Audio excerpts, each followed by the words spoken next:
Pues el día de hoy nos encontramos con Elisa Vicedo. Elisa, pues para comentarles qué pasó con el caso Eduardo Carabajal.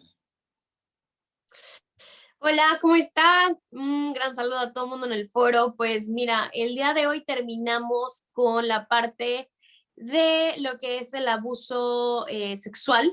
¿Sabes qué? Esperamos uno. Tengo que leerte varios. Pues Elisa Vicedo, me gustaría saber cómo va la situación legal con el respecto al caso de Eduardo Carabajal.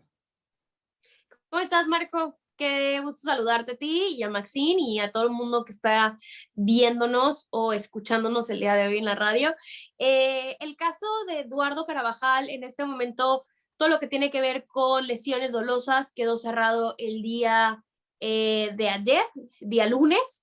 Eh, afortunadamente, y lo digo entre comillas, se pudo cumplir con lo que la ley nos indicó, que fue llegar a una reparación total del daño, más aparte la disculpa pública que salió la semana pasada.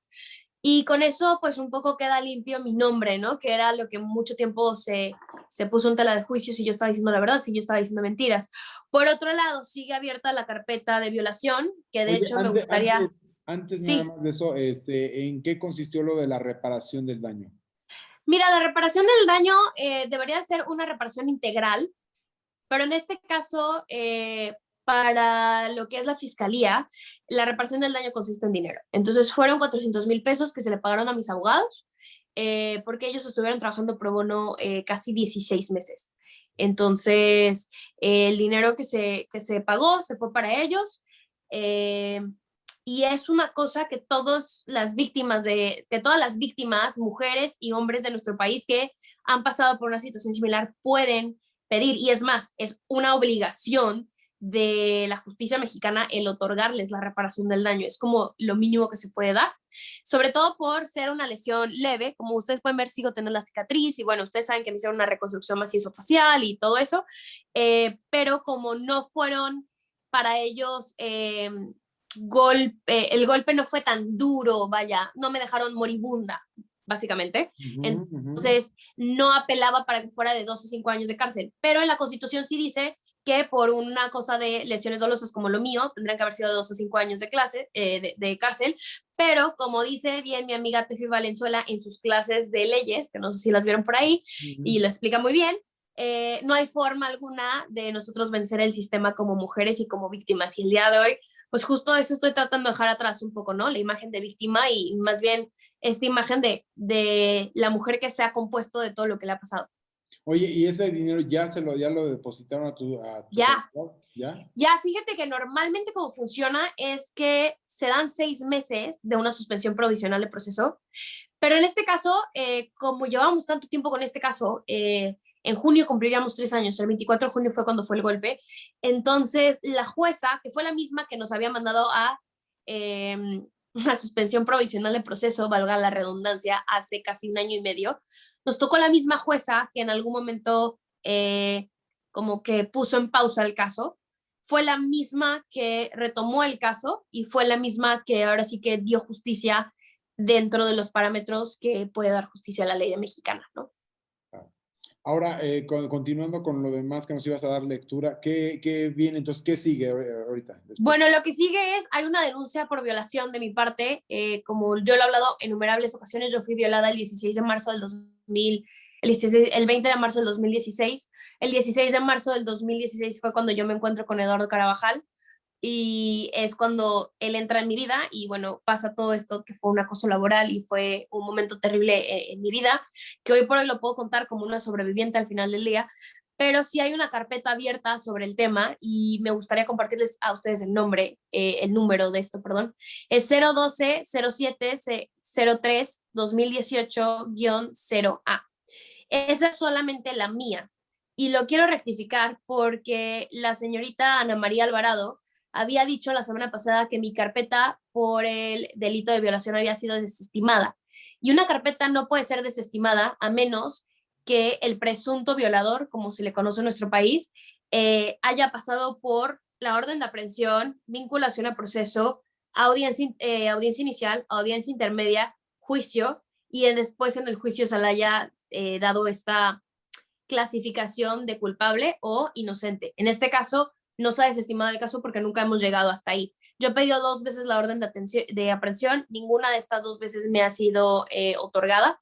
Y por el otro lado está el caso de la que yo le llamo la víctima número 2, y no es porque ella no está dispuesta a seguir ante la ley con todo esto, sino porque es una figura pública y no quiere verse envuelta en un escándalo. Y la carpeta de ella es la FDS 6T1-223-1103. Ella fue violada en el 2010 y eso quiere decir que lleva más de 11 años sin justicia. Fue violada con un cuchillo en la garganta por el señor Carabajal y obviamente eso la traumó de por vida y es una cosa que al final, ¿qué te puedo decir? Igual que el golpe que a mí me traumó, también la violación, ¿no? Y son 2 cosas totalmente aparte. Entonces, el tema del caso por lesiones quedó cerrado, pero el tema de la violación sigue abierta y va a seguir abierta hasta que una de dos, vuelvan a enterrar la carpeta como descubrimos que la habían enterrado hace una semana, o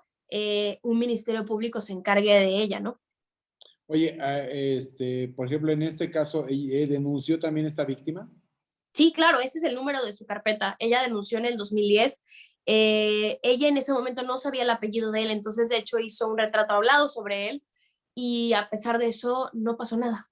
Y cuando salió mi caso, intentamos hacer una demanda colectiva, lo cual no se pudo porque ahora el sistema penal como funciona es que cada crimen se tiene que vincular por separado. No se puede vincular como si fuera todo uno solo, lo cual hace todavía que sea más difícil para las víctimas que un imputado entre a la cárcel. Al final yo lo que quería era cárcel, pero esa opción no estaba entre mis posibilidades, por lo cual yo opté bueno, después de 3 años buscando un poco de paz y buscando una forma de remediar lo que a mí me pasó, de tener mucha más resiliencia, mucha más calma, lo mejor que me pudo pasar fue la disculpa pública y la reparación del daño, ¿no? Oye, entonces, pero tú, ¿dónde fuiste, pues, ultrajada? ¿Te invitó a algún lado en el teatro? Cuando fui violada, es una historia que he contado más de 53 veces y por eso te la puedo contar tal cual. Ni me suelto a llorar, de verdad es como si me hubiera ido a tomar un café. Tú sabes que cuando uno va a denunciar este tipo de hechos a la Fiscalía de Delitos Sexuales, de verdad te revictimizan una y otra vez y se la cuentas a un médico legista, se la cuentas a una psicóloga, se la cuentas a un ministerio público enfrente de otras 50 personas y después también te mandan a otras pequeñas fiscalías, ¿no? Que están especializadas en abuso sexual y entonces te ponen con diferentes psicólogas cada vez que vas para que les cuentes tu historia. Y entonces lo que ellos intentan ver es en qué momento no cuadra tu historia. ¿Qué fue lo que a mí me sucedió? Yo te dije el 16 de marzo del 2016 yo me encuentro con este señor en la obra de teatro Mamá por Siempre y él llega a ofrecerme trabajo en una obra de teatro. Al día siguiente yo voy al casting, me quedo y el día 20 de marzo me invita el señor, y te estoy acortando todo, pero me invita el señor a ver una película que me iba a ayudar muchísimo a construir el personaje. Pero antes de eso, el señor me invita a ir a misa con él. De hecho, se pone delante de mí en la iglesia, yo estaba detrás de él.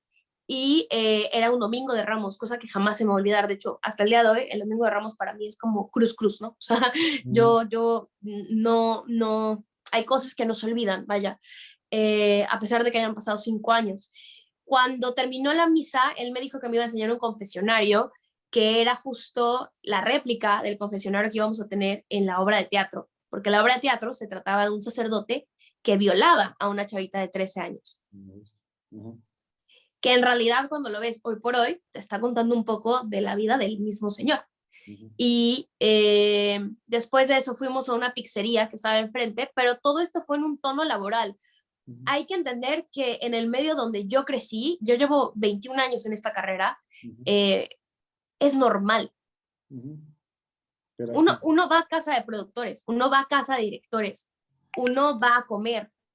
Estos son cosas que pasan y yo creo que en muchos otros ambientes también pasan, Marco, y a veces se nos olvida. Pero después de haber ido a este restaurante, él se paró y él pidió la comida para llevar y cuando regresó ya tenía todo listo y me dijo, mira, te tengo que enseñar esta película porque te va a ayudar muchísimo a crear este personaje. Yo también me había vendido la historia de que esta película o sea, que esta obra de teatro la iban a hacer una película.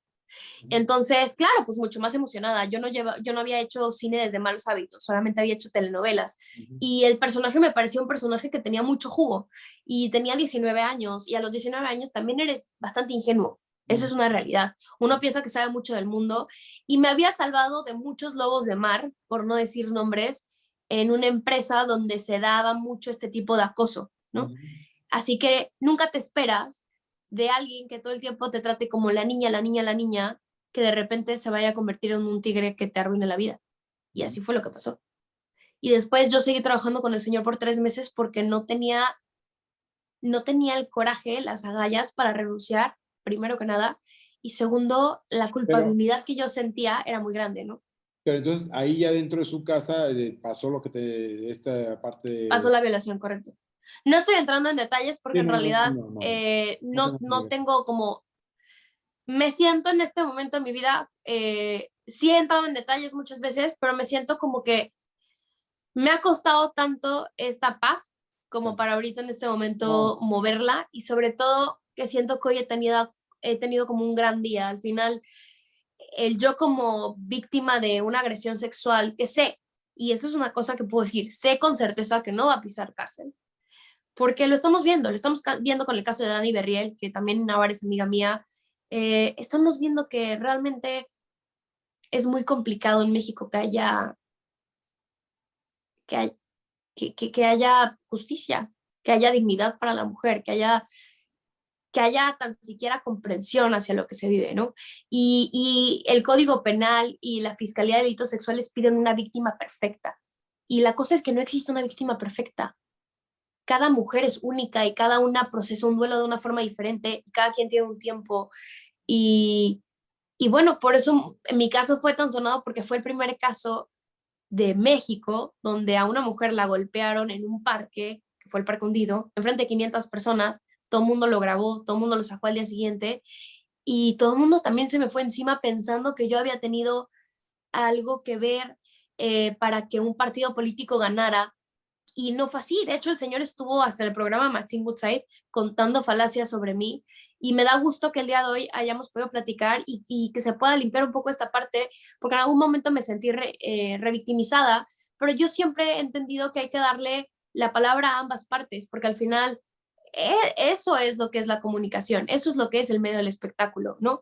Pero al final, claro que como víctima sí te sientes revictimizada y sí te sientes de alguna u otra forma que no hay escapatoria porque por todos lados ves a tu agresor, ¿no? Y eso, por eso mismo yo me he peleado tanto con Nicandro Díaz y con Juan Osorio, porque no me parece justo que una mujer como Tefi, como Janet y como todas las demás chicas que han pasado por abusos de Eleazar Gómez tengan que ahora verlo en televisión. Entonces me atrevo a hablar porque yo misma lo he vivido, ¿no? claro. Oye, y entonces dices que después de esta situación, ¿todavía trabajaste con él 3 meses? O sea, después de que pasó Trabajé con él 3 meses. por qué pasó esto? ¿Por qué después de esta situación? Mira, cuando a mí me violaron, que no voy a entrar en la historia de la violación, aunque le he contado en algún que otro programa, no estoy hoy como para contarla, honestamente. Eh, Cuando yo me iba saliendo del apartamento, jamás se me va a olvidar que me agarró muy fuerte en los brazos y me dijo, che, si tú hablas yo te mato, te mato. Y después yo me fui a Misiones, yo estaba estudiando psicología y el señor me hablaba de más de 5 teléfonos diferentes al día y me mandaba fotos de bebés, de perritos y me decía que esa iba a ser nuestra familia. El señor se había creado en su mente que él y yo teníamos una relación.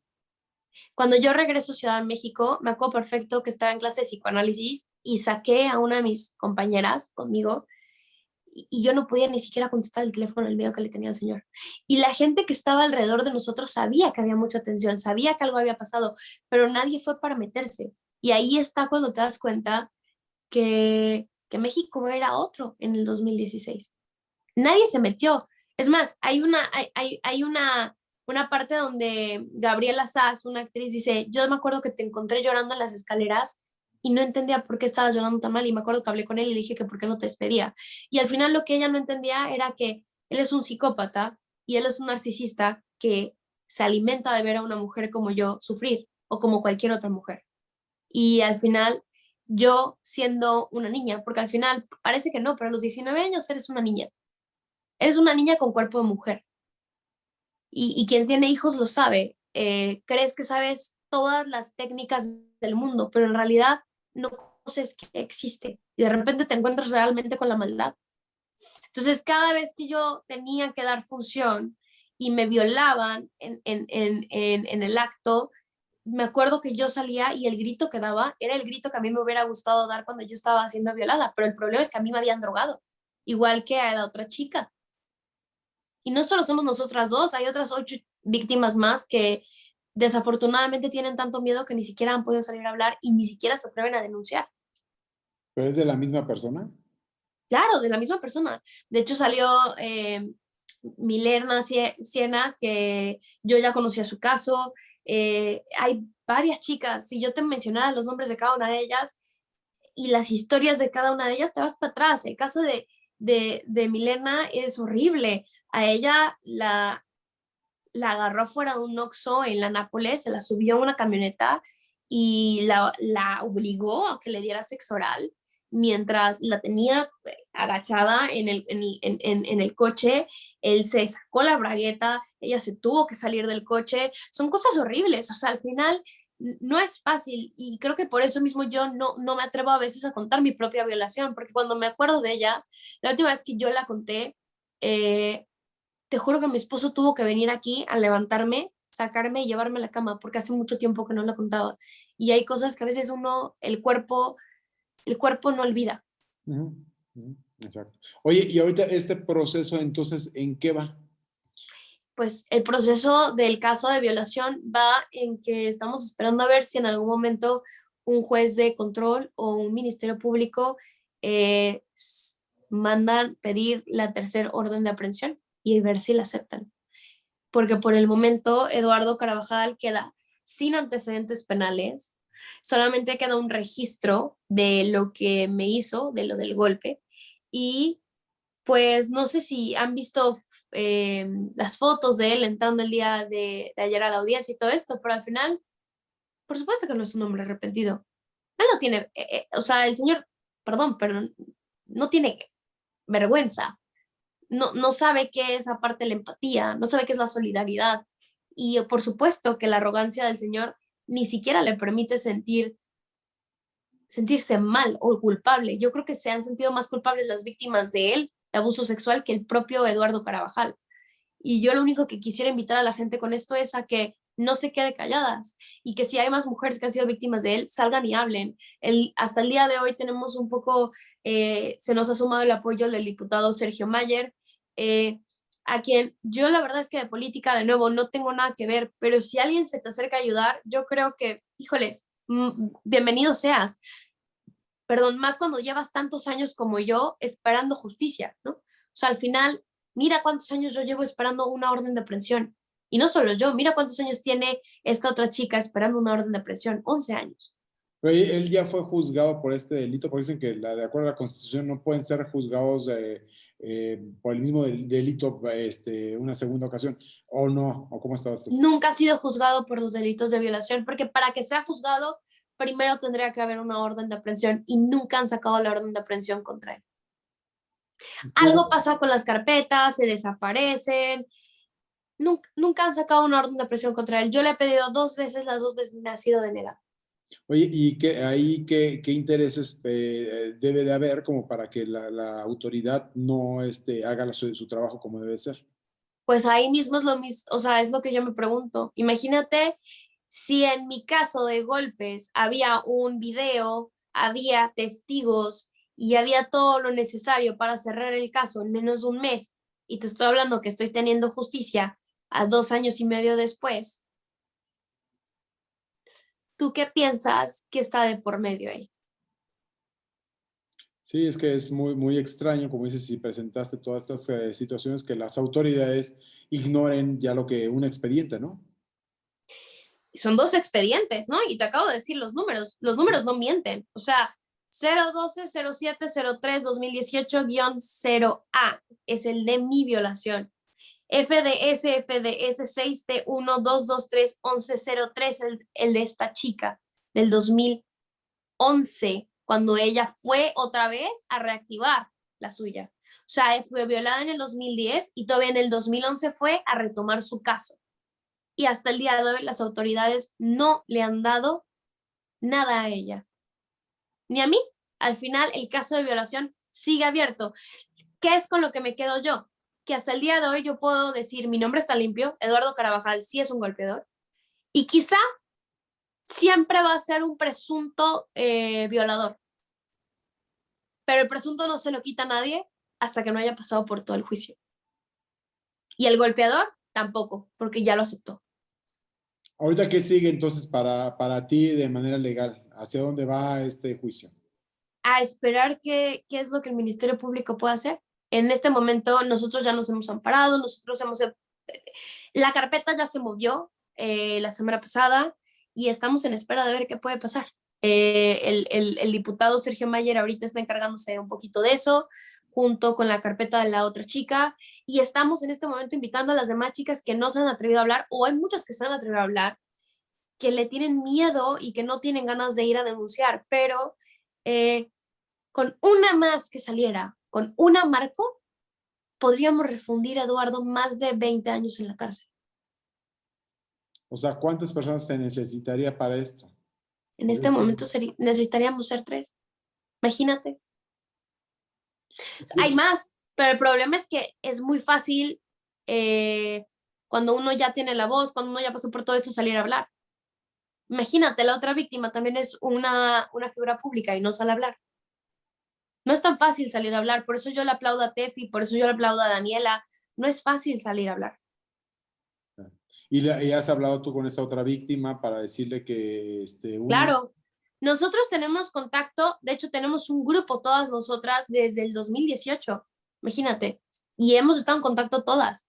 Sé la historia de cada una de ellas, me sé los nombres y ¿qué te puedo decir? O sea, la mayoría de ellas había un modus operandi de él donde normalmente siempre agarraba mujeres que acaban de llegar al país y que querían empezar una vida nueva y que eran extranjeras. Entonces, claro, no tenían papeles muchas de ellas y para ellas ir a denunciar también era más complicado. La que se sale un poco del modus operandi al final fui yo. ¿Por qué? ¿Quién sabe? Igual que siempre me he preguntado por qué me tuvo que golpear en el Parque Hundido cuando me podría haber golpeado en cualquier otro lado. Pero al final, quizá Dios quiso que así fueran las cosas. Claro. ¿Y hoy en día sigues en terapias? Claro, yo sigo en terapia psicológica y sigo en tratamiento psiquiátrico. Y a mí no me apena para nada decirlo. Al final yo terminé mi licenciatura en psicología, tengo 2 maestrías en psicología.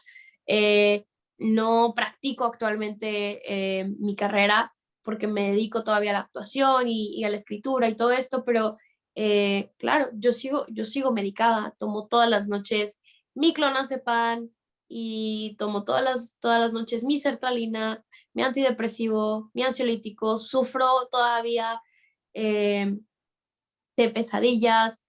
eh, Hace mucho tiempo no voy a México. La razón principal por la que yo dejé mi país fue por la cantidad de amenazas de muerte que yo recibí. ¿Te llegaron a amenazar de muerte? Claro, o sea, es que este fue un caso súper largo. Uh-huh. Mucho antes del golpe, en marzo del 2018, yo iba a hacer una obra de teatro, iba a compartir el mismo espacio con Eduardo y yo hablé y dije, no lo voy a hacer porque este señor me violó. Y me dijeron, te vamos a poner un guardaespaldas, te vamos a hacer esto, esto y esto y esto, pero por favor estrena la obra. Y les dije, no, no, no lo voy a hacer, no lo voy a hacer, no lo voy a hacer. Paco Lalas, Lola Cortés y el productor de esa obra lo sabían. Y uno de ellos fue a contarle a Eduardo que yo ya estaba diciendo que me había violado y a la semana siguiente yo ya estaba empezando a recibir amenazas del reclusorio norte y de diferentes semiabogados y de diferentes delincuentes en mi teléfono y afortunadamente me llegó la oportunidad de irme a trabajar a Argentina y hacer la serie de Simona y cuando regresé las cosas se habían calmado y todo parecía normal hasta que en el Parque Hundido fue que me lo topé. Claro. Entonces vas a seguir tú con esta situación de acuerdo con tus abogados y todo firme en lo de tu demanda. La demanda sigue abierta, seguirá abierta, pero lo que te puedo decir es, no voy a estar como antes yo yendo así como antes cada semana, cuando yo vivía en México iba cada semana, cada semana, cada semana. al final esto me ha desgastado muchísimo, pero va a estar abierta, ahí va a seguir y más bien voy a estar apoyando a todas las mujeres que pueda de este país para que tengan la voz y para que al menos el nombre de los agresores se sepa, porque puede ser que el gobierno les dé impunidad, pero eso no quiere decir que nosotros como sociedad se las tengamos que dar. Exacto. Y ya para concluir nada más, ¿a ti qué opinión te merece el caso de Frida Sofía, lo que está viviendo? Híjoles, me lo han preguntado muchísimas veces. Opiné del de Tefi porque conozco, opiné del de Dani porque conozco, porque las considero amigas, no conozco a Frida, pero lo único que te puedo decir es lo que se ve no se juzga. Yo creo que con eso te dije todo. O sea, a ti en lo personal, digo, con esa frase entre líneas, ¿te parece que sí podía, sí es real lo que ella vivió? Yo solamente te voy a decir eso, lo que se ve no se juzga, una, y dos, siempre le voy a creer a una víctima, porque al final a mí medio México no me creyó.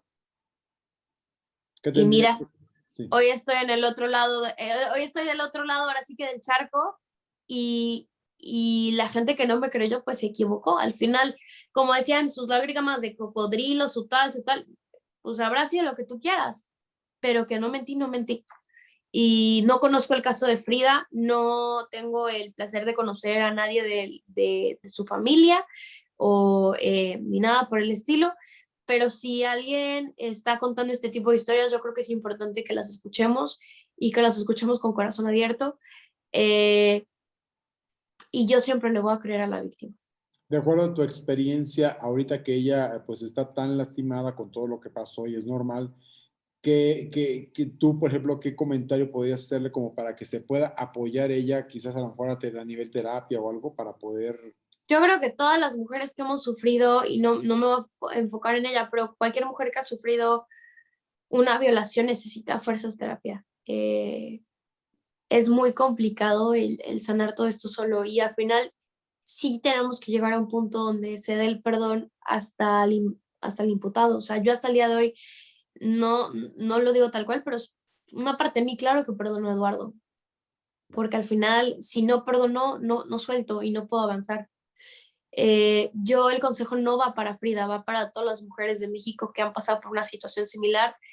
Creo que siempre voy a decir, una, hablen, dos, pidan ayuda, tres, si no te creen, busca gente que te crea, porque siempre va a haber.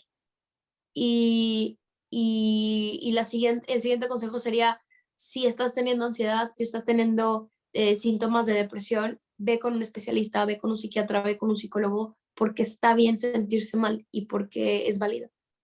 Ahora nada más ya para concluir, querías hacer una observación con respecto al programa de Maxine. Te escuchamos.